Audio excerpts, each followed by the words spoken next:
Can we see the transformation? Can you understand rationally? This is the faith which we should have. My dear sisters and brothers in Jesus Christ, one of the important message that the readings of today give us is the faith of Abraham. When we analyze faith, first of all, we have to ask biblically, what do you mean by faith? Faith is the assurance of the things to hope for, the conviction of the things not seen, says the letter to the Hebrews, chapter 11, verse 1. To quote an old anecdote, once suddenly a building caught fire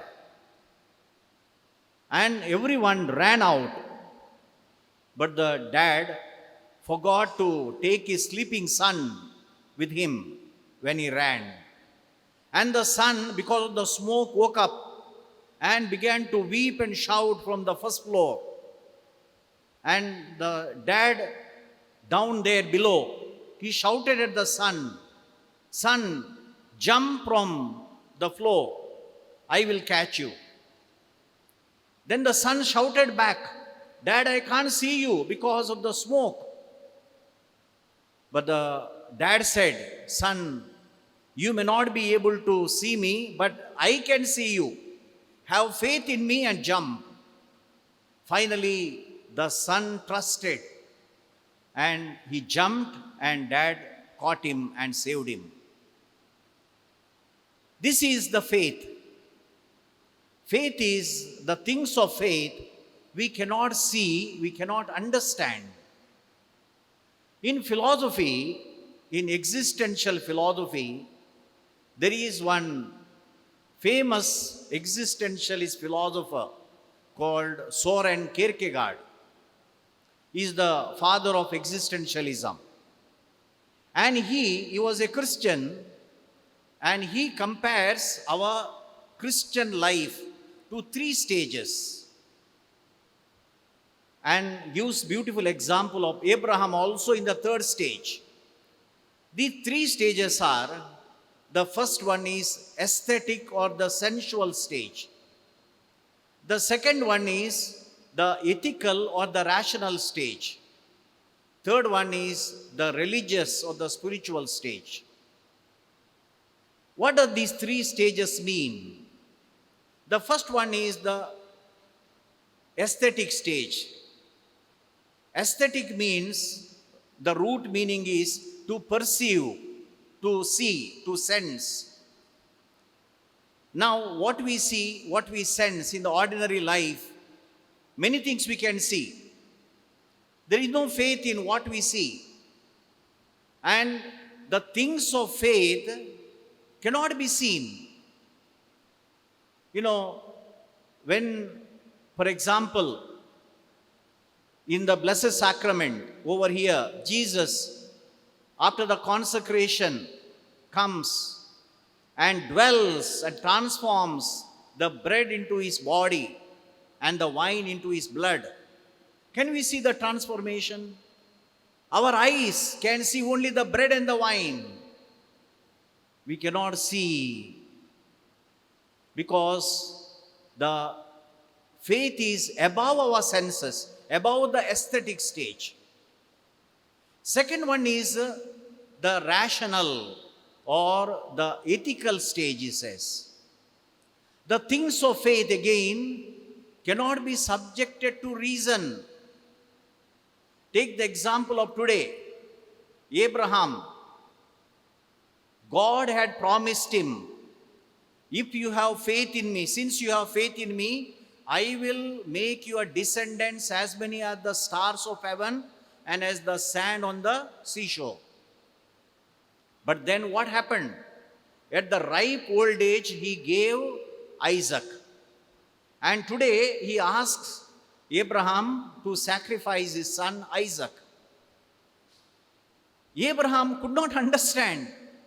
On the one hand, the great promise, I will make your descendants as many as the stars of heaven, as the sand on the seashore. And on the other, the Lord is asking, in his ripe old age, to sacrifice his only son. And if he sacrifices only son, how the promise of the Lord will be fulfilled? Maybe at that time, Abraham might have been 90 years old, maybe Sarah might have been 80 or 85 years old. And as you know, at that age, no one can bear after menopause. So, rationally, can you understand? We cannot understand. For example, we call Blessed Virgin Mary conceived without a male seed. Can you understand rationally?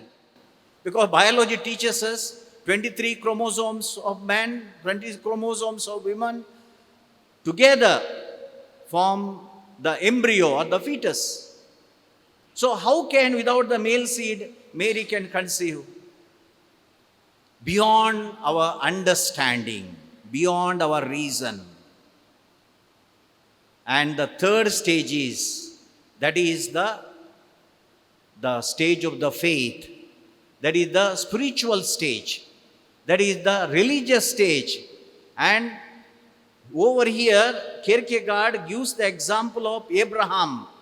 Though Abraham could not see, though Abraham could not understand, yet he believed in God. He believed in Yahweh. Though he knew that God somehow will make his descendants as many as the stars of heaven, as the sand on the seashore. Though he may not be able to understand, yet God is so powerful, he will work miracles and wonders. And he trusted in Yahweh. He put his whole faith in Yahweh and takes his only son, and goes to the land of Moriah. And on the way, Isaac is asking, Dad, there is the firewood, there is the fire, but where is the lamb for sacrifice? And what Abraham says, God will provide my son. How paining it might have been to him, what agony might have undergone at that time. And what does he do? His only son, his own blood, flesh and blood, he ties, puts on the firewood and takes the knife to kill him. Because of his trust in God. God wanted to test his faith, whether he is going by senses, whether he is going by reason, or whether he has full faith in me. Though he could not understand, though he could not see, yet he trusted in Yahweh, entrusted himself fully and totally in the hands of Yahweh. And the Lord rewarded him. What happened? The angel immediately told Abraham, don't kill your son. I am well pleased with your faith.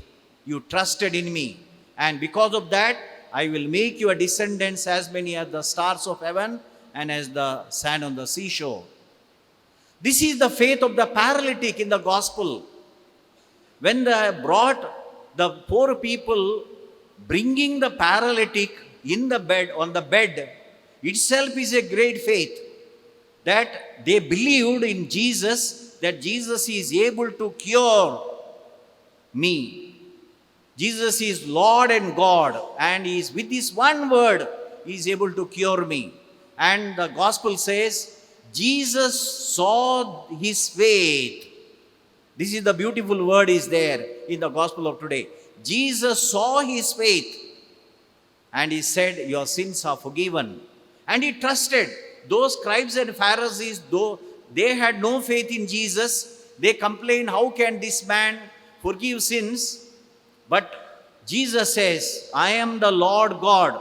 I have the power to forgive sins. And he commanded, get up, take up your bed and walk. He trusted. He never doubted. They are a paralytic. Immediately at the command of the Lord, he took his bed and walked. My dear sisters and brothers, the faith comes at the third stage. Many a time, the faith is above our senses. It is above our understanding. We cannot go according to our reason in the things of faith. We cannot argue. Rather, we have to have faith. Centurion had the faith. Lord, I am not worthy to receive you into my house, but say a word from here. 200 kilometers away, he might have been there.